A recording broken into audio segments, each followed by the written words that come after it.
Coming between much friendlier visits to allies Japan and South Korea, the China leg of this tour will be distinctly businesslike for Biden. Relations between China and its East Asian neighbors were already strained in ongoing disputes over remote islands in the seas separating them. But China's announcement of a new air defense zone in the East China Sea has raised tensions to new levels. In fact, the United States is taking a very delicate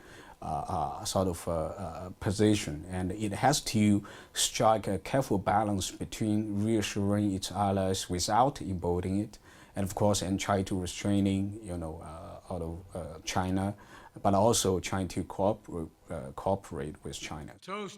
Biden is perhaps the best person in the current U.S. administration for doing business with China's Xi Jingping. Even before Xi became president, both sides were carefully nurturing the relationship between the two men. But analysts question how much that will count, given the sensitivity of the territorial disputes. Xi Jinping would like to take a tougher stand on foreign policy issues to shore up his popularity.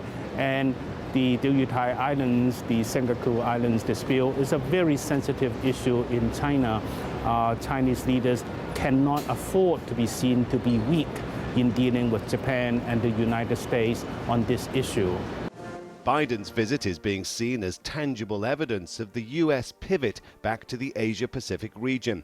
But it's a strategy still recovering from the recent debacle at the APEC meeting of regional leaders, a meeting the U.S. president withdrew from at the last minute because of his domestic budget crisis, leaving an assertive China to happily fill the void. After President Obama famously pulled out of his October visit to Asia, it now falls to his deputy to play catch-up. Officials are hoping Biden can draw on his personal relationship with Xi to ease tensions. But this trip is also meant to send a strong message that America is still very much a Pacific power. Mcbride, Al Jazeera, Hong Kong.